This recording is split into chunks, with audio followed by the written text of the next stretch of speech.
오늘 말씀 하박국 1장 12절에서 17절까지 한 절씩 읽겠습니다.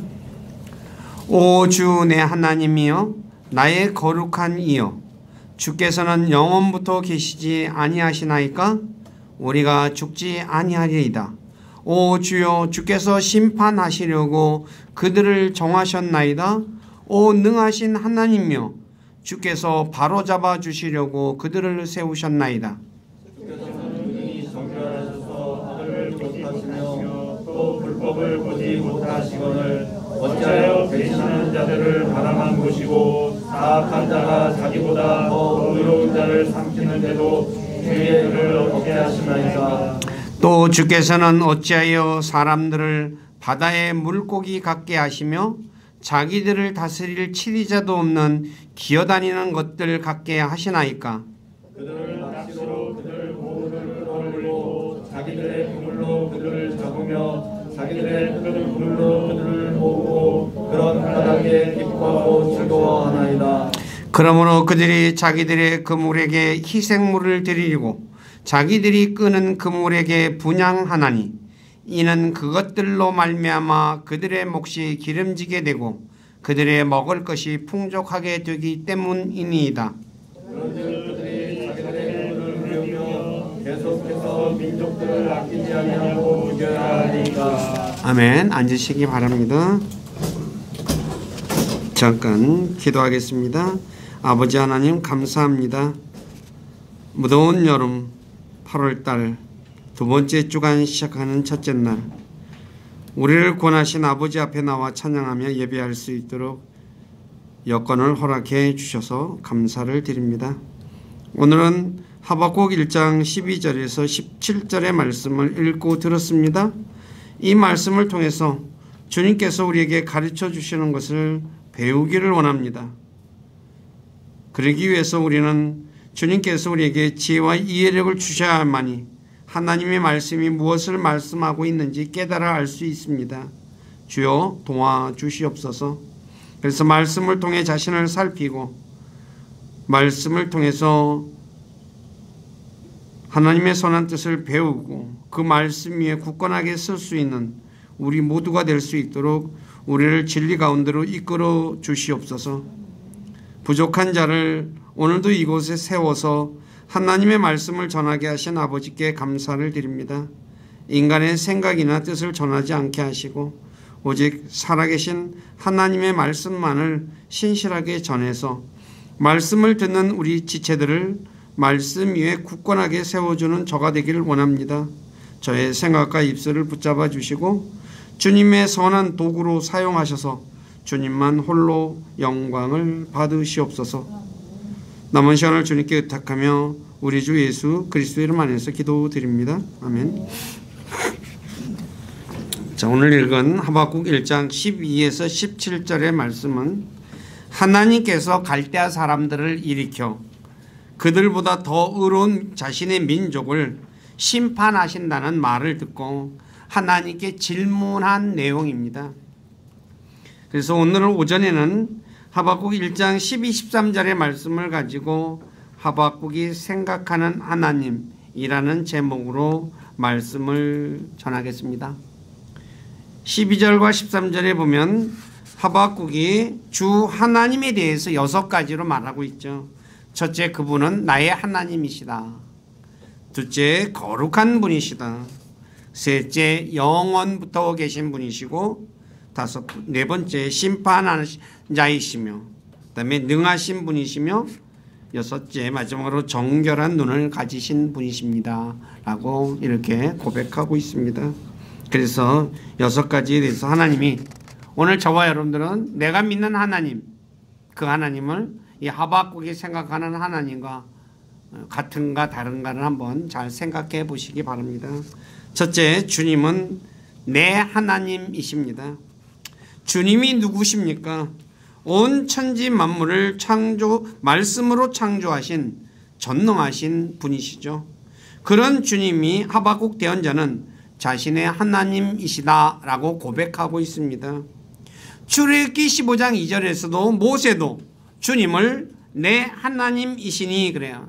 그분께서 즉 주는 나의 힘이시고 노래시며 나의 구원이 되셨도다. 그분께서 나의 하나님이시니 라고 얘기하고 있습니다.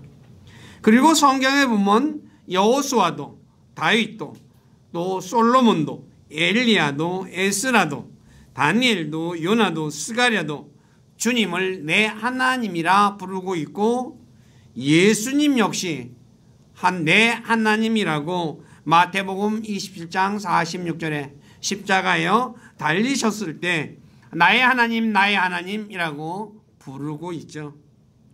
하나님은 이스라엘의 하나님이기도 하시지만 그리스도인들의 하나님이시기도 합니다. 요한복음 20장 28절에 보면 부활하신 예수님을 만난 도마가 예수님을 나의 주 나의 하나님이십니다 라고 고백하고 있죠. 바울도 로마서 1장 8절에서 나의 하나님께 감사한다 라고 말하고 있습니다. 오늘 우리는 주님을 어떻게 부르고 있습니까? 하박국 대언자처럼 내 하나님 나의 하나님이라고 부르고 있습니까? 아니면 그냥 다른 사람의 하나님이다 라고 부르고 있습니까?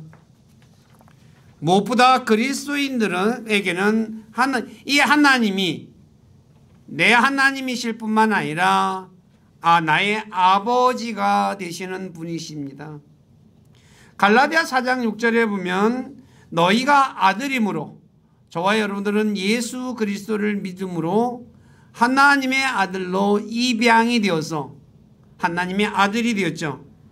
그래서 하나님께서는 자신의 아들의 영을 우리 마음속에 보내서 하나님을 아버지라고 부르짖게 하셨다라고 말씀하고 있습니다.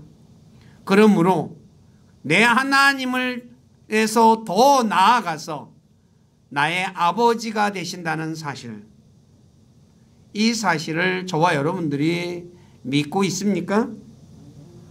아시다시피 아버지는 자녀를 낳고 자신이 낳은 자녀를 양육하고 또 지켜주고 그리고 자신의 자녀의 필요를 채워주고 그리고 자녀를 권면하고 훈계하며 자녀가 잘못하면 매를 들어서 징계도 해주죠.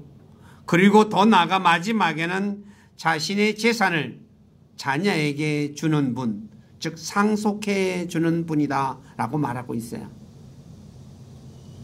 오늘 저와 여러분들은 전능하신 하나님, 천지 만물을 창조하신 창조주가 되시는 하나님, 왕들 중에 왕이 되시고 주들 중에 주가 되신 그 하나님이 내 하나님일 뿐만 아니라 내 아버지가 된다는 사실, 이 사실을 알고 믿고 있습니까?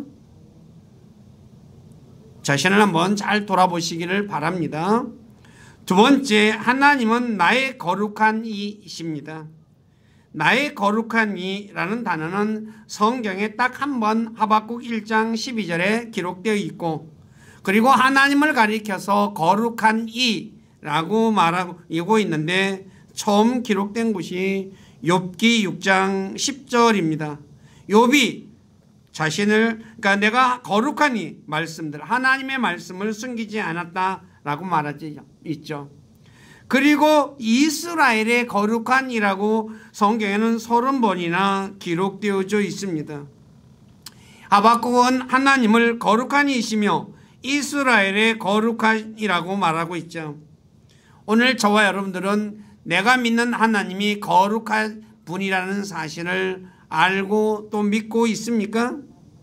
성경에서 거룩은 세 가지 의미로 사용됐습니다. 첫째는 거룩히 구별됨, 즉 분별이, 그러니까 성별이라고 얘기하죠.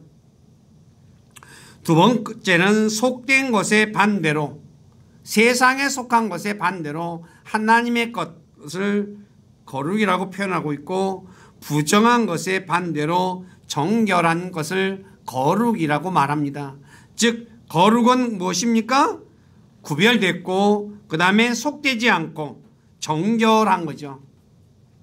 그러므로 거룩한 하나님은 거룩히 구별되신 분이시며 속되지 않은 분이시며 정결한 분이십니다. 그리스도인들 역시 저와 여러분들이 하나님이 거룩한 것처럼 우리도 거룩해야 한다고 성경은 말씀하고 있죠. 그래서 오늘 우리가 암송으로 구절로 읽은 베드로전서 1장 15절에 너희를 부르신 분께서 거룩하신 것처럼 너희도 온갖 종류의 행실에서 거룩할지니라. 그러면서 기록된 바 내가 거룩하니 너희도 거룩하라 그래요. 그러니까 그리스도인들은 아버지가 거룩한 것처럼 자녀들도 거룩한 삶을 살아야 한다는 거죠. 그러기 위해서는 뭐예요? 구별되어야 되죠. 그리고 속되면 안 되죠. 속된 사람이 되면 안 되죠. 에서와 같이 속된 자가 돼서는 안 되고, 그 다음에 정결한 삶을 살아야 합니다. 저와 여러분들은 하나님이 거룩한 것처럼 내가 지금 거룩한 삶을 살고 있나 한번 자신을 잘 돌아보시기를 바랍니다. 자녀가 더러운 삶을 살면 누가 욕 얻어먹습니까? 아버지가 욕 얻어먹죠. 저놈 네 집 자식이야 그러죠. 세상 사람들이 다 얘기해요. 아버지 욕해요. 저와 여러분들이 속되게 살면 하나님을 욕되게 한다는 것 잊지 마시기 바랍니다. 세 번째, 하나님은 영원부터 계신 분이십니다. 오늘 본문에 하박국도 그렇게 얘기했지만 시편 93편 2절에도 주는 영원부터 계셨다라고 말하고 있죠. 그리고 이 하나님은 영원까지 하나님이시라고 시편 90편 2절에 말씀하고 있어요. 즉 하나님은 영원부터 영원까지 하나님이시라는 거죠. 하박국 대언자가 하나님은 영원부터 계신 분이다 라고 말하면서 우리가 죽지 아니하리다 라고 말하고 있습니다. 이 말의 의미는 갈대아 사람들이 먹이를 먹으려고 서두르는 독수리같이 날아와 폭력을 행사하고 동풍처럼 먹어치우고 모래를 모듯 포로된 자를 모을지라도 유다 백성들이 영원히 멸망당하지 않을 것이다 라는 말입니다. 그 이유는 영원부터 계신 하나님께서 이스라엘에게 약속하신 것은 영원까지 지키시기 때문이죠. 이것은 말라기 3장 6절의 말씀을 통해서도 알 수 있습니다. 말라기 3장 6절에 주님이 이렇게 말하죠. 나는 주라 변치 아니하니라. 하나님은 변하지 않네요. 그러므로 너희 야곱의 아들들 이스라엘이 소멸되지 아니하였느니라. 무슨 일이 있어도 이스라엘은 없어지지가 않아요. 하나님께서 수많은 죄를 지은 이스라엘이 소멸되지 않는 이유에 대해서 예레미야 애가 3장 22절에 주님의 국률 때문이라고 말씀하고 있죠. 느헤미야 9장 31절에서도 하나님의 크신 국률 때문에 그들이 소멸되지 않았다라고 말하고 있습니다. 실제 역사를 보면 많은 민족들이 유대인들을 몰살시키려고 했습니다만 유대인들은 몰살되지 않았습니다. 예를 들어 에스더 3장에 보면 하만이 유대인들을 멸절시키려고 했죠. 그럼에도 유대인들은 살아남았고 하만과 그의 10아들이 교수대에 매달려 죽습니다. 유대인을 죽이려고 했던, 몰살시키려고 했던 하만과 그 아들이 도리어 죽었다는 거죠. 히틀러 역시 유대인들을 몰살시키려 했지만 그렇게 되지 않았죠. 그렇기 때문에 유대인들은 그래서 하나님이 살아계시는 증거가 무엇이냐라고 얘기할 때 유대인 증거 중에 하나가 유대인이라고 얘기하는 거예요. 아시다시피 이 유대인 민족이 기원전 이제 606년에 망했고 북왕국은 남왕국은 586년에 망했다고 했죠. 근데 어떻게 돼요? 그 망한 왕국들이 또 이게 돌아와 가지고 살았지만 또 기원 후 AD 70년에 로마에 의해서 멸망당하고 뿔뿔이 흩어졌죠. 그런데 놀랍게도 약 2000년이 지나서 1945년인가 48년인가 5월달이죠. 이스라엘은 나라가 세워지죠. 기적 아니에요? 2000년이나 없어졌던 나라가 다시 세워져요. 하나님이 살아있다는 증거라는 거죠. 왜 하나님께서 유대인들을 살려둘 그러니까 그러니까 없어지지 않게 하느냐? 그것은 하나님께서 자신의 왕국을 세우고 왕이 되어 다스리려면 유대인들이 있어야만 하기 때문입니다. 없으면 왕이 될 수가 없잖아요. 누가복음 1장 31에서 33절에 보면 보라 내가 내 태에 수태하여 아들을 낳고 그의 이름을 예수라 하리라. 그가 크게 되고 가장 높으신 이의 아들이라 불릴 것이요 주 하나님께서 그의 조상 다윗의 왕자를 그에게 주시리니 그가 영원토록 야곱의 집을 통치하며 그의 왕국이 무궁하리라. 주님이 오셔서 영원토록 통치하고 하기 위해서는 누가 있어야 돼요? 유대인이 있어야 되잖아요. 유대인이 끊어지는 경우는 없어지는 경우는 해와 달과 별이 없어질 경우입니다. 해와 달과 별이 없어지면 유대인도 없어져요. 그 내용이 예레미야 31장 35에서 36절에 기록하고 있습니다. 다 같이 한번 읽어보시기 바랍니다. 시작. 그가 이같이 말하노라. 그는 해를 낮에 밤에 빛으로 주며 바다의 파도가 소리칠 때 바다를 나누나니 만군의 주가 그의 이름이니라. 만일 그 규례들이 내 앞에서 떠나 없어진다면 그때는 이스라엘의 시도 내 앞에서 끊어져 영원히 민족이 되지 못하리라. 주가 말하노라. 해와 달과 별이 없어지면 유대인도 없어져요. 근데 없어져요? 안 없어지죠? 안 없어지죠? 그래 유대인이 있어요? 없어요? 있을 수밖에 없다는 거야. 그러므로 우리 모두는 영원부터 영원까지 하나님께서 그리스도인들에게 약속하신 것은 반드시 지키신다는 것을 믿어야 합니다. 무슨 말인지 아시겠어요? 성경에서 그리스도인들에게 약속한 걸 지켜야 한다는 거예요. 하나님께서 지킬 수밖에 없다는 거죠. 그게 하나님 말씀을 저와 여러분들이 믿어야 할까요? 말아야 할까요? 그대로 믿어야 하는 거죠. 네 번째, 하나님은 심판자이십니다. 하박국 1장 4절에서 하박국 예언자가 오 주여 주께서 심판하시려고 그들을 정하셨나이다 라고 말하고 있죠.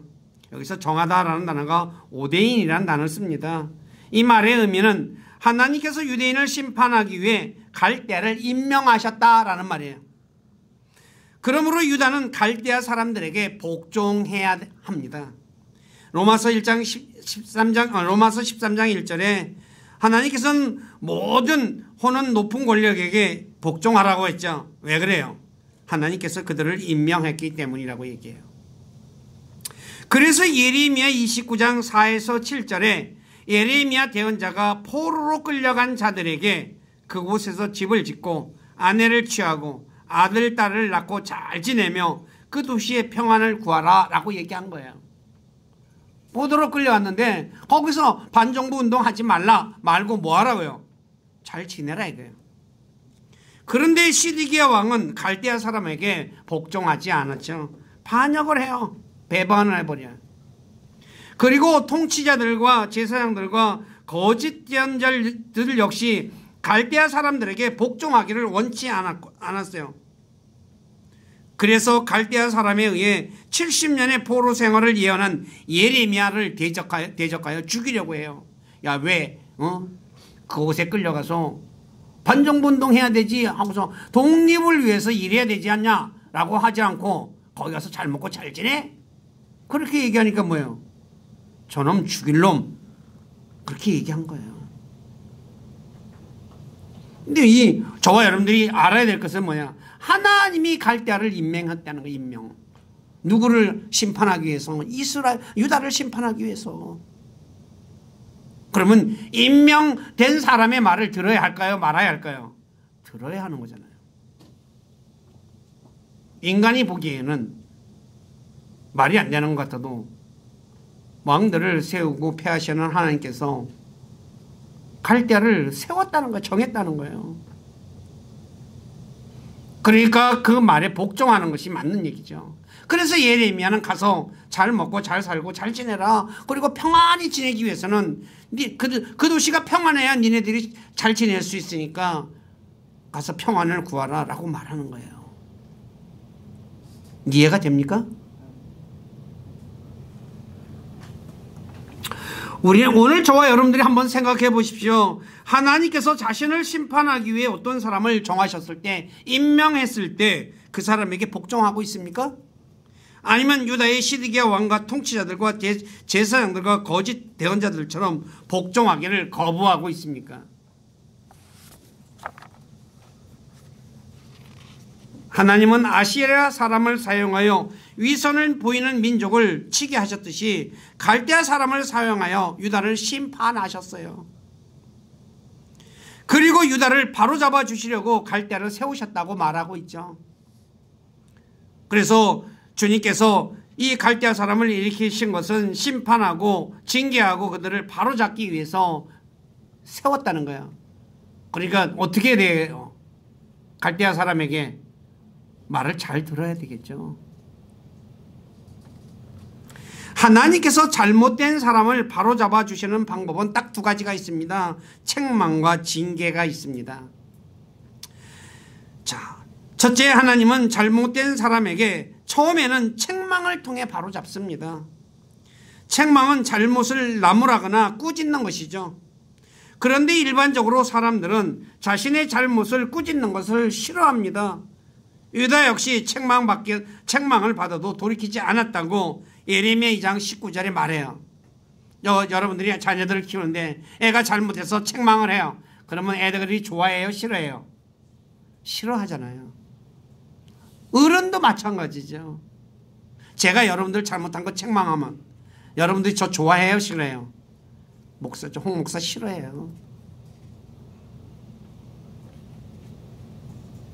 근데 저와 여러분들은 주님께서 책망하실 때 자신의 잘못에서 돌이켜야 합니다. 그래야 하나님께서 자신의 영을 부어주어 하나님의 말씀을 깨닫게 해줘요. 알게 해줘요. 그래서 깨닫지를 못하니까 많은 그리스도인들이 책망을 받아도 돌이키지 않으니까 뭐야? 이 말이 무엇을 말하는지를 모르는 거야.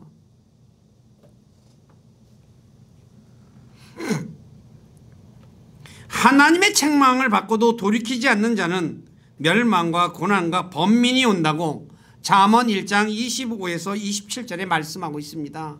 다 같이 한번 읽어보시기 바랍니다. 시작. 도리어 너희가 내 모든 권고를 무시하고 내 책망을 전혀 원치 아니하였은즉 나도 내 재난을 보고 웃으며 내 두려움이 이를 때 조롱하리니 그때 내 두려움이 황폐함같이 이르고 내 멸망이 회오리 바람같이 이르며 내게 고난과 번민이 이르리라. 하나님이 책망할 때 돌이키지 않으니까 뭐예요? 이제 네가 어려움 당할 때 뭐예요? 하나님이 조롱한대요. 흔히 말하는 대로 우리말로 뭐예요? 깨소금 맛이다 그러는 거예요. 오늘 저와 여러분들은 하나님의 말씀으로 나를 책망받을 때 어떻게 반응하고 있어요? 그까짓 무시하고 있지는 않아요? 그러면 나중에 재난을 당할 때 하나님이 여러분들을 조롱하게 될 거예요. 그리고 그것이 왜 왔는지도 또 몰라요. 내가 뭘 잘못했어 이제 그런 소리 한다고요.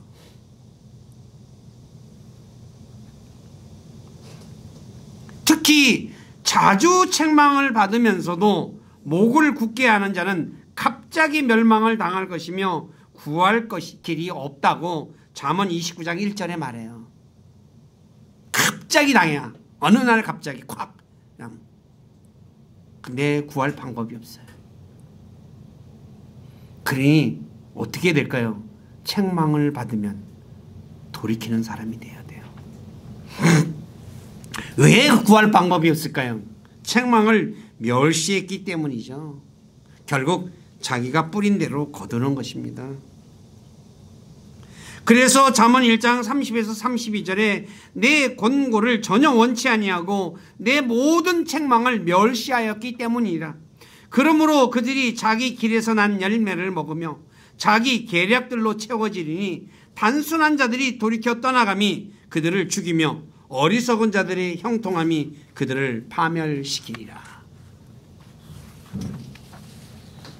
그래서 책망을 싫어하는 자는 죽는다고 잠언 15장 10절에 말씀하고 있는 것입니다.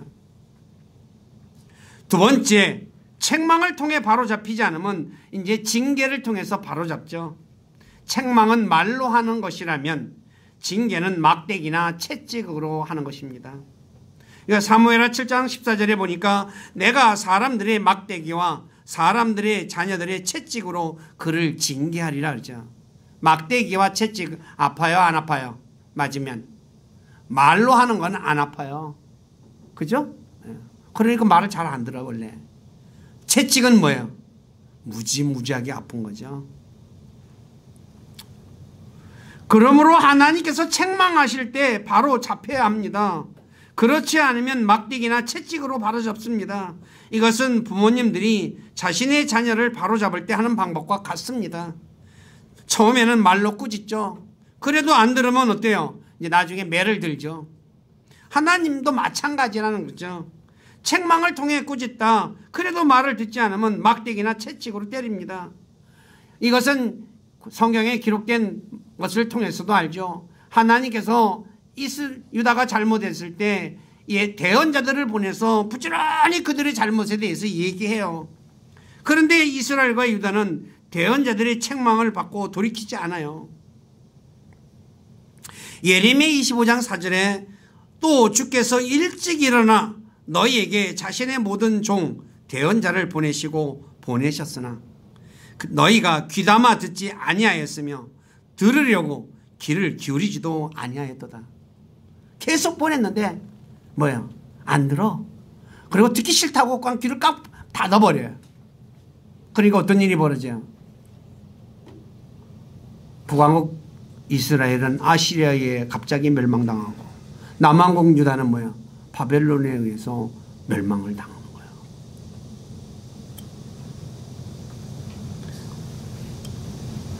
여호야김은 대언자 우리아를 칼로 죽여요. 여기에 대해서 예언하니까 시드기야는 예레미야를 감옥에 가둬버려요. 싫은 소리 하는 거, 책망하는 거 듣기 싫어가지고 어떻게 해요? 죽여버리고 감옥에 가둬버려요. 그래서 결국 남왕국 유다는 갈대아 사람을 사용하여 하나님께서 채찍으로 징계하신 거죠. 그러므로 그리스도인들은 자신을 책망할 때 싫어하거나 징계를 통해 바로 잡아주실 때 실증을 내면 안 돼요. 근데 사람들이 일반적으로 어때요? 짜증내잖아요. 또 그 소리야. 엄마 맨날 똑같은 소리 하고 앉았어. 안 잡히니까 잔소리 하는지 잡히는데 왜 잔소리를 하겠어요? 그렇잖아요. 그리스도인들은 하나님이 책망하고 징계할 때 잡혀야 돼요. 왜 잡혀야 돼요? 하나님이 그 사람을 사랑하기 때문에 책망하고 징계하는 거거든요. 그래서 요한계시록 3장 19절에 내가 사랑하는 자들을 다 책망하고 징계하노니 그런즉 열심을 내고 회개하라. 하나님이 사랑하기 때문에 잔소리하는 거거든요. 하나님이 사랑하기 때문에 뭐야? 매를 들어서라도 바로 잡으려고 하는 거예요. 근데 사람들은 뭐예요? 싫어한다는 거죠. 우리 교회는 그런 분들이 한 분도 없기를 바라요. 그래서 진짜 말로 할 때 제일 좋은 게 뭐예요? 말로 할 때 잡혀야 돼요. 그래도 안 돼가지고 매를 때리면 그때 잡혀야 돼요. 근데 그때도 안 잡히는 사람들이 있죠. 더 삐딱하게 나가는 사람들. 저도 그런 사람 중에 한 사람이었어요. 옛날에. 매 맞으면 뭐예요? 잡히는 게 아니라 더 삐딱하게 나가죠. 유다 백성들이 그랬어요. 하나님의 바로잡힘을 거절했다고 예레미야 2장 30절에 말해요. 제가 읽을게요. 내가 헛되이 너희 자녀들을 쳤나니. 때렸는데 효과가 없어요. 바로잡히지 않았다는 거죠.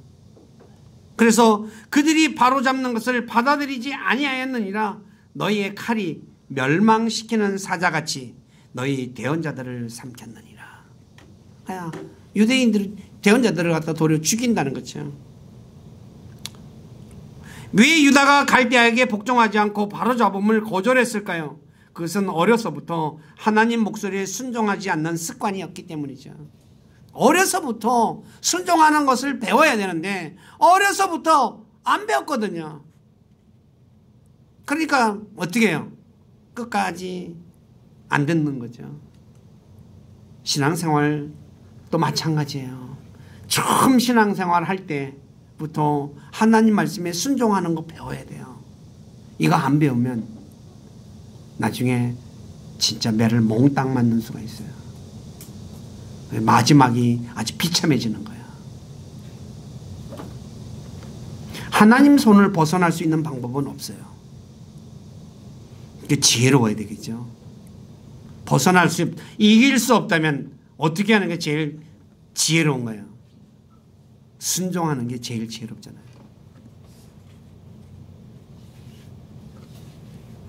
그러므로 저와 여러분들은 어려서부터 신앙생활 처음 시작했을 때부터 순종을 배워야 돼요. 히브리서 5장 8절에 보면 예수님조차도 고난을 통해서 순종을 배웠다고 말해요. 순종은 쉽게 배워지는 것 아니라는 걸 알 수 있죠. 고난을 통해서 배우는 거예요.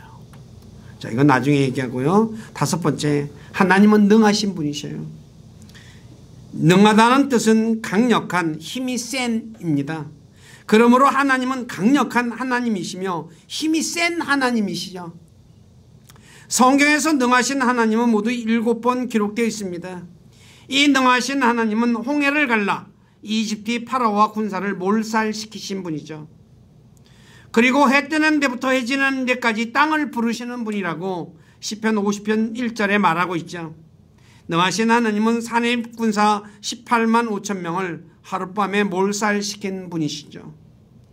이 능하신 하나님은 인자심이 수천의 사람에게 베푸시며 아버지의 불법을 그들 뒤에 오는 그들의 자손에게 갚으시는 분이라고 예레미야 32장 18절에 말씀하고 있어요.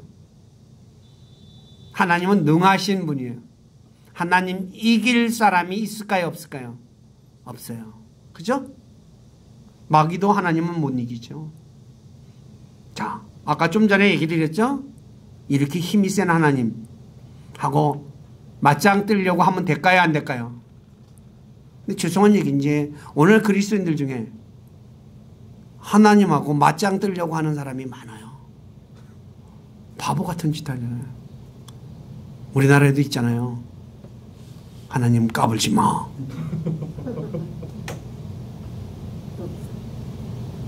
사실이잖아요. 내가 얘기한 거 아니잖아요.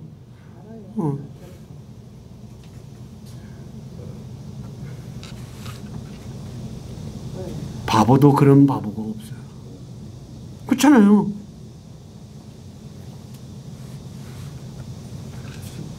저와 여러분들은 하나님을 대적하려고 하지 마세요. 지혜롭게 행동해야 돼요. 하나님이 힘이 세요. 그러면 어떻게 돼요? 그 앞에 바짝 엎드리는 게 최고예요. 그렇잖아요. 고집 부려가지고 될 거 있어요? 사람들에게는 고집이 통할 수도 있어요. 힘센 사람 세상에서도 깡다고 부릴 수도 있어요. 근데 하나님한테는 안 돼요. 자꾸 착각하는 게 이런 부분이에요. 사람한테 통하니까 하나님한테도 통한다라고 생각하는 사람들이 있다는 거죠. 우리 교회는 그런 분들이 한 분도 없기를 부탁드려요. 6번째, 하나님의 눈은 정결하십니다. 하박국 1장 13절에 보면 주께서는 눈이 정결하셔서 악을 보지 못하시며 또 불법을 보지 못하신다라고 말했죠. 직역하면 이 부분은 좀 직역을 해야 되는데 주께서는 악을 보시는 것보다 더 순수한 눈을 가지셨습니다. 그래서 불법을 바라보지 못하십니다 라고 얘기하는 거죠. 눈을 만드신 하나님은 모든 것을 보고 계신다고 시편 94편 9절에 말씀하고 있죠.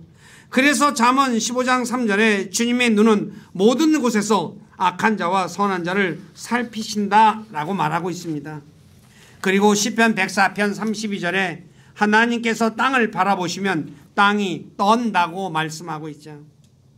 그러므로 이 말씀의 의미는 모든 것을 보고 계신 하나님께서 악과 불법을 행하는 유다를 알지 못하신다라는 의미입니다.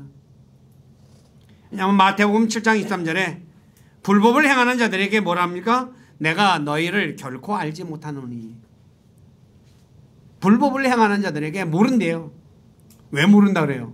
못 봐서 그런 게 아니라 보았는데 불법을 행하기 때문에 내가 너를 모른다라고 얘기하는 거예요. 그래서 하박국 대언자는 왜 모든 것을 보고 계신 주님께서 배신하는 자를 바라만 보시다가 사악한 갈대아 사람이 자신보다 더 의로운 유다 백성을 삼키는데 가만히 계십니까? 라며 의문을 제기하고 있는 거죠. 이런 의문은 오늘날에도 많은 사람들이 갖고 있는 것입니다. 그래서 믿지 않는 사람들이 하나님이 계신다면 묻지마 살인같이 왜 사악한 자가 죄 없는 자를 죽이는데도 보고만 있냐라고 반문하잖아요. 이런 일 많이 하잖아요. 야, 너네 하나님 살아계신다며, 그리고 모든 거 보신다며, 그러면서 왜 저 사악한 자들이 길거리 지나가는 사람 죽이는 거 그냥 가만히 보고 있어? 그렇게 얘기하잖아요. 근데 성경에는 사악한 자가 의로운 자를 죽이는데도 하나님이 개입하지 않는 경우가 많아요. 개입하는 경우도 있어요. 아브라함의 경우도 개입을 해요. 그런데 개입하지 않는 경우가 굉장히 많아요. 읽어드릴게요. 예를 들어 가인이 아벨을 죽일 때 왜 죽였어요? 하나님께 드리는 헌물을 아벨 거는 받고 내 거 안 받았다고 죽여요. 말이 돼요? 안 되잖아요. 그 다음에 레갑과 바하나가 사울의 아들 이스보셋을 죽여요. 그래서 다윗에게 칭찬받으려고. 그래가지고 이 두 사람의 머리를 가지고 다윗에게 갔다가 어떻게 돼요? 그 자리에서 죽임을 당해요. 다윗이 죽여요. 의로운 자를 죽였기 때문에. 그 다음에 이세벨이 거짓 증인을 내세워 나봇을 죽일 때 하나님이 개입하지 않아요. 여호야김이 대언자 우리야를 칼로 죽일 때도 하나님이 개입하지 않아요.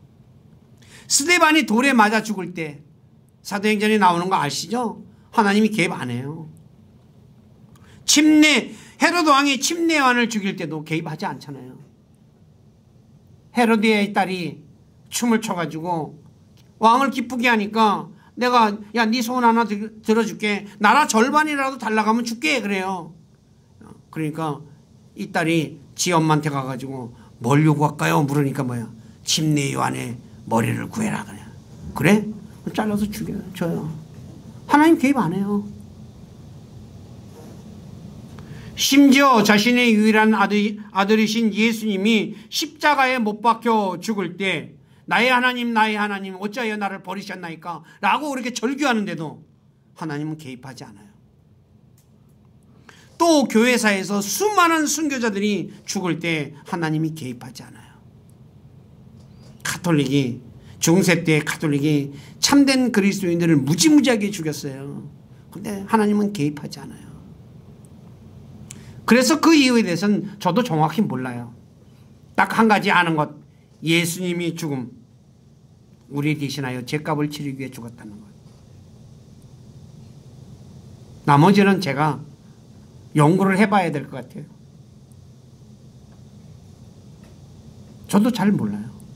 왜 개입하는지. 어떤 때는 개입해요. 아브라함의 경우 창세기에 보면은 사라의 아내를 파라오가 취하니까 뭐예요? 하나님이 개입해가지고 너 건드리지 마라. 건드리면 너 오늘 밤에 죽을 줄 알아. 개입하잖아요. 아비멜렉에도 개입을 하고. 근데 여기는 개입을 안 해요. 그러니까 저와 여러분들은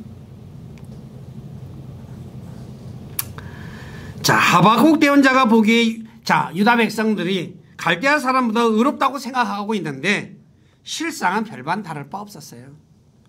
왜냐하면 당시 유다 백성들은 자신들이 멸망시킨 가나안 족속보다 더 악을 행했다고 열왕기하 21장 9절에 말씀하고 있어요. 그러니까 자기 민족이라서 점수를 좀 후하게 준 것이에요. 열왕기하 21장 9절 한번 보십시오. 다 같이 시작. 그들이 귀를 기울이지 아니하고 또 므낫세가 그들을 꾀어 주께서 이스라엘 자손 앞에서 멸하신 민족들보다 악을 더 많이 행하게 하였더라. 네. 그 죽을 짓 했어요, 안 했어요?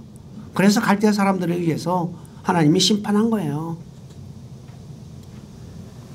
그래서 예레미야 5장 1절에 예루살렘에서 판단의 공의를 집행하며 진리를 구하는 사람이 한 사람만 있어도 내가 용서해 주겠다라고 말씀하신 거예요. 이해가 되십니까? 이것은 창세기 18장 32절에 소돔과 고모라를 심판하실 때 그곳에 의로운 사람 10명만 있어도 심판하지 않으시겠다고 말씀하신 것과 요나서 4장 11절에 좌우를 분별하지 못하는 12만이 넘는 니니웨를 심판하지 않은 것을 보면 알 수가 있어요. 하나님의 우리가 보는 눈하고 하나님이 보는 눈은 다르다는 거예요. 우리는 하나님께서 하시는 일에 대해 자신의 생각으로 판단하는 사람이 되어서는 안 됩니다. 왜냐하면 하나님은 모든 것을 보시는 분이시지만 우리는 지극히 일부분만 보고 판단하기 때문에 저와 여러분들이 하나님이 보는 것처럼 그 사람이 모든 걸 봐요?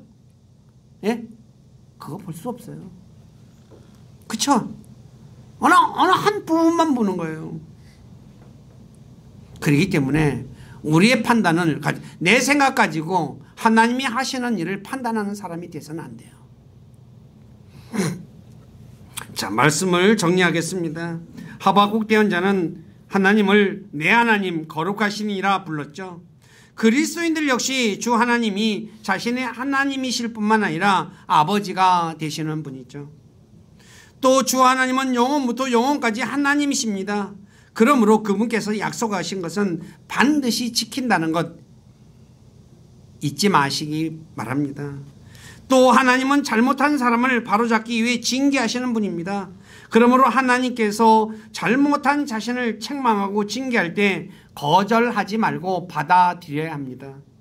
왜냐하면 하나님은 사랑하는 자를 책망하고 징계하시기 때문이죠. 그다음에 주 하나님은 모든 것을 보시는 분이십니다. 그러므로 일부분만 보는 자신의 생각으로 하나님께서 하시는 일을 성급하게 판단하는 사람이 되어서는 안 됩니다. 저도 그렇고 예전에 하나님에 대해서 몰랐을 때는 내 생각 가지고 하나님을 왜 하나님께서 이렇게 했지? 이건 말도 안 돼! 라고 생각한 적이 있었어요. 근데 성경을 공부해 보니까 나는 하나님의 억만 부분의 일도 못 보는 사람이에요. 그런데 내가 하나님 하는 일 맞다 틀리다 얘기할 수가 있겠어요? 없죠. 저와 여러분들은, 그래서 우리 교회 식구들은 이 말씀들을 잘 생각하시고, 그래서 하나님이 하시는 일에 대해서 이러쿵 저러쿵 함부로 판단하는 어리석은 사람이 한 분도 없기를 부탁드립니다. 기도하겠습니다. 아버지 하나님, 부족한 자가 하박국 1장 12, 13절의 말씀을 가지고 하박국이 생각하는 하나님이라는 제목으로 하나님께서 하박국이 하나님을 내 하나님 그리고 거룩한 분이라고 불렀고, 그리고 그 하나님께서 영원서 영원까지 계시는 하나님이시며 하나님은 잘못한 사람을 바로잡기 위해서 징계하시는 분이시고, 그리고 하나님은 모든 것을 보시는 분이라는 것에 대해서 부족한 자가 말씀을 전했습니다. 어찌 하나님에 대한 모든 것을 제가 전할 수 있겠습니까? 주님께서 약속하신 진리형께서 우리 사랑하는 모든 지체들에게 함께해 주셔서 하나님 자신이 어떤 분이신지 자세하게 가르쳐 주셔서 깨닫게 도와주시고, 그래서 그 하나님을 진짜 우리가 신실하게 믿고 의지하고 하나님에게 소망을 두고 살아가는 우리 교회 모두가 되도록 만들어 주시고 도와주시고 영광을 받으시옵소서. 저희들의 삶을 주님께 의탁하며 우리 주 예수 그리스도의 이름 안에서 기도드립니다. 아멘.